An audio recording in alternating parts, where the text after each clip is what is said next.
Yes, looks like I'm live. Let me put some light on the subject here. There we go. All right, all right, all right. So, today we're going to talk about why you're procrastinating, why you're stuck in a matrix, and what you can do. Hi, Kira, to get out of that matrix. Why you're procrastinating, why you're stuck in the matrix, and what you can do to get out of that matrix.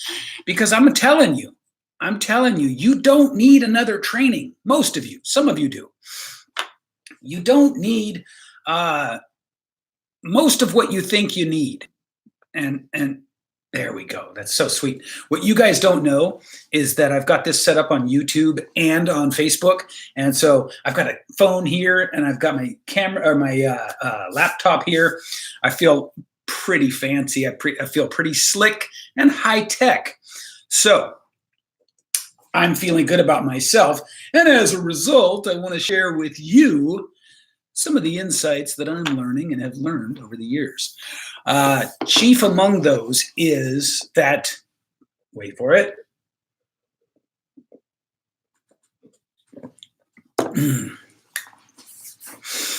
We actually, hey, Big Mike, we actually need so much less information than we think we need. Okay? I was at a mastermind over the weekend. And it was not a lightweight mastermind. It was a very, very high-level affair. And I don't say that to brag. I really don't. I say that because I want you to know one of the main things I took away from this mastermind. So one of the main things I took away was from Peter Voog, who is a beast. And he was telling us one of the differences, the primary differences between the thought process of people who are in the 7-figure, 8-figure, 9-figure, 10-figure range and the people who are stuck in the 6-figure range is that the shift is this. The shift is that when you're still at those lower sort of levels of success and achievement, you tend to think that you need more information, more information, more information, more information. The people at the higher levels understand that one good idea, one good piece of information, one good tool, tip, tactic, training, and then you go implement is a far more powerful way to do things. And so that really hit home for me. You know, that really, really punched me in the gut. Because I know that I've been guilty of that in the past, of thinking I needed one more answer, one more piece of information. Now, you hear a lot of talk about, just get out there and take imperfect action, fail forward faster, fail your way to success. All of this kind of thought process, all of these kind of thinking, or things rather. And here's what can happen. Because we hear it so much, we can tune it out. One of the big breakthroughs I had over the weekend was a reminder to apply critical thinking. Now, most of us don't want to do this. It takes energy, it takes time, it takes thought. Applying critical thinking doesn't feel like a progress-based activity, but let me tell you how it is a progress-based activity. So when you're applying critical thinking, you are doing a little bit of stopping and critical thinking ahead of time so that you don't do a lot of something that wastes your time. Let me say that again. The way that critical thinking is a progress-based activity is because you do a little of it up front in order to save yourself spending a lot of time doing things you don't need to do. Now, another thing that happens when we hear things over and over again is our mind really, because we don't apply critical thinking, our mind doesn't really differentiate between good advice and bad advice, in a sense, right? And it's not so much advice, I suppose, but more like cliches and platitudes. There's a saying that the reason things become cliches is because they have value in them. And so they get used over and over again. This idea that you don't need more information, you need to take action, is such a thing. It's the kind of thing that is so important that everybody says it and shares it and talks about it. Hey, Bob. Hey, Jeanette. Larry S. Cockrell, thanks for jumping in. Everybody shares it and talks about it, but the problem is we are on information overload. And so, because we're on information overload, we don't apply the critical thinking filters to block out the stuff we don't need to hear and let in the stuff we do want to hear that can serve us. And then we don't take action because we're bombarded. We have too much in our heads. We got too much in our brain. Miles Davis famously said, man, I'm trying to get less things to think about. That was why he was able to be such a great musician, a great improviser, a great saxophone player, was because he was focused on getting less things to think about. Action Jackson. That's right, Bob. Action Jackson, baby. It's so easy to get paralyzed by information. Now, for God's sakes, track this. It's so easy to get paralyzed by information and not even know it's happening. That's the part nobody talks about. It's so easy to get paralyzed by too much input of information, but not even realize that's what's happening. You spend all this time sort of just dealing with the information that's coming to you. And notice I said dealing. I didn't say acting on. I didn't say analyzing. I didn't say applying critical thinking to. I said dealing with it, because that's what it's like. It's like you're the one, you're like you're like a warrior, and you're one lone warrior, and the amount of information that's coming at you is like a whole army. And you're just standing there with your sword going, well, I know I'm going to die, but I'm going to hack away until I do. It's not strategic. It's not thoughtful. It's not effective. The thing is that you don't ever want to find yourself. You don't want to allow yourself to get to that point where you're one warrior against a whole army in the first place. How do we avoid that? We avoid that counterintuitively by letting go. Counterintuitively, we avoid that whole sensation of information overload by letting go. Letting go. Give ourselves a half a day. Give yourself an hour. Just let go. And then clear your head and focus. Step back in the game. Get back on the field of play with a plan. It is better to have a bad plan that you're not stuck second guessing and learn what's bad and good about the plan through action than it is to think it to death, to really plot it all out to perfection and then try to execute. Because, well, there's two reasons. One is you'll never execute. It'll never happen. Okay? So the first thing is you'll never execute if you do that. The second thing is so many generals have had, through history, have had great quotes about the importance of planning and its ultimate irrelevance once battle is met.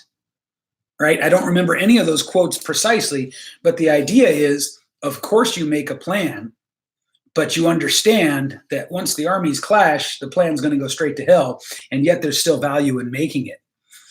What that means to me is don't worry about the plan being perfect, because everything's going to change when you get on the field of play anyway. You've got to spend more time on the field of play. You've got to spend more time thinking on your feet. You've got to spend more time adapting in the flow, improvising in the flow, and overcoming in the flow. I cannot stress this enough. I cannot be emphatic enough about this. Bad plans are great learning opportunities. Yeah. Well, so are good plans. Thomas. But I just can't stress this enough, you guys.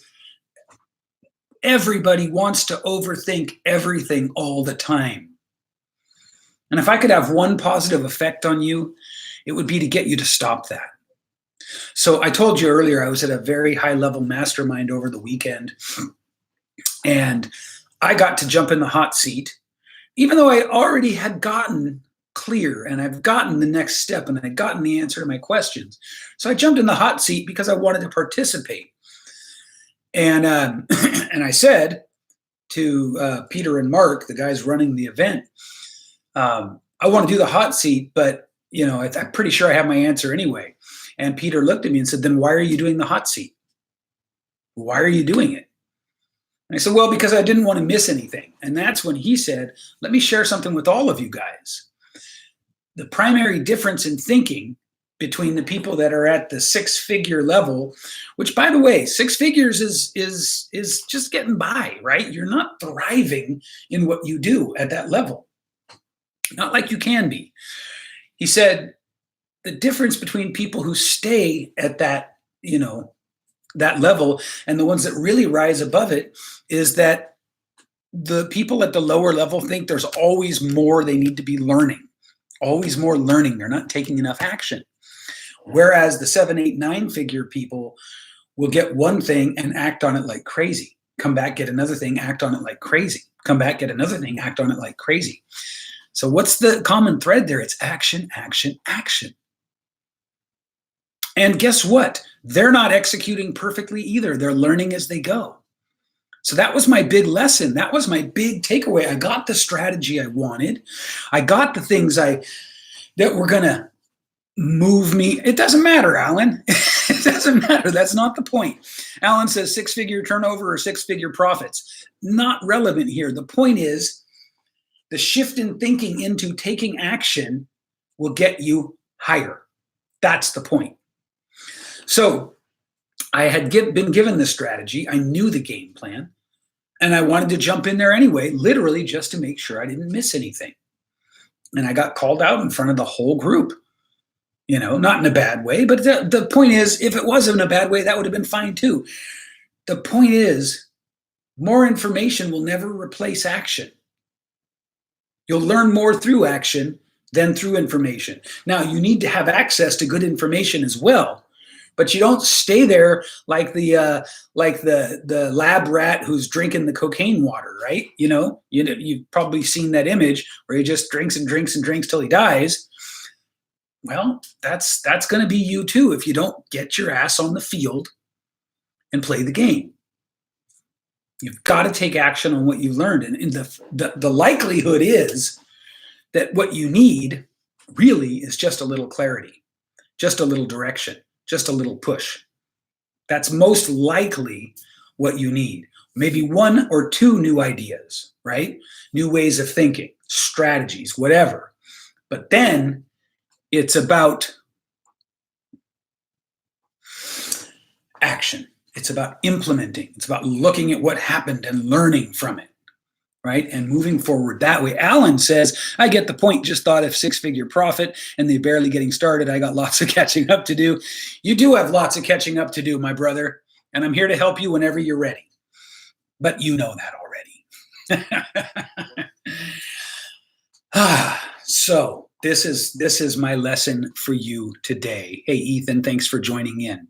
Let me just wave at Ethan there. Come on, send the wave. Oh, for Pete's sakes. There we go. This is my lesson for you guys today. This is my message for you today. And it's a message you've heard before. Hey, Martin. So I really want you to hear it. Don't just file this as another guy saying that message. Really understand. You are probably doing some sort of horrible reverse Pareto principle where you're spending 80% of your time thinking and learning and consuming and not acting. You're probably spending 20% of your time acting. You need to flip that around. You need to take bold fucking action. Learn as you go. Hey, Eileen. And then go back to the well only occasionally and only strategically. Let's wave at Eileen there to get new strategies. So it's act 80% of the time, new information 20% of the time, right? Yeah. And Thomas says, what many need, a little confidence and the assurance that the results of action will always be better than the results of inaction. Yes, Thomas, you're right. And that's a weird catch 22 there, because you can never really verify it until it's too late. Until a year or 2 years or 3 years has gone by and nothing has happened. But even then, you can tell yourself, well, how do I know that things would have happened if I took action? What you have to do is you have to trust that this idea of taking imperfect action, you keep hearing it everywhere because it's got value. That's what has to happen. You've got to know that the reason it's turned into a cliche is because it has value. The reason it's now a platitude is because it has value. The reason it got elevated to the ranks of being, sort of one of those old chestnuts about business is because it has value. And you have to ask yourself certain questions too. Hey, Karen, like you got to ask yourself questions like at the end of the day, at the end of the week, at the end of the month, at the end of the year, at the end of the decade, do I want to look back and know that I put in time on the field? Or do I want to look back and know that I spent time in the books? Everybody tracking that? So, hey, Joe, this is what you've got to think to yourself, right? For me, I think of Frank Sinatra, man. I did it my way. My way is the way of action. My way, well, more so now, after I sort of got called out at a group level in front of a bunch of really successful people. But the point is, action yields results. Learning never yields the results, right? Because learning without action is nothing. Okay? So you learn, but then you take action, then you get results. So when I say that you probably don't need to learn anything else, you just need to take action, think of it as just moving down the field. Let's use this field of play analogy. What we're talking about is whether you move down the field or whether you sit there strategizing. And you'll never get to the goal unless you move down the field, no matter what. Right? So get your ass off the sidelines, get off the whatever, get in the game and start taking action. Allow yourself to make mistakes. Allow yourself to learn from the mistakes. Allow yourself to adapt, improvise, and overcome. But do it while you're in motion.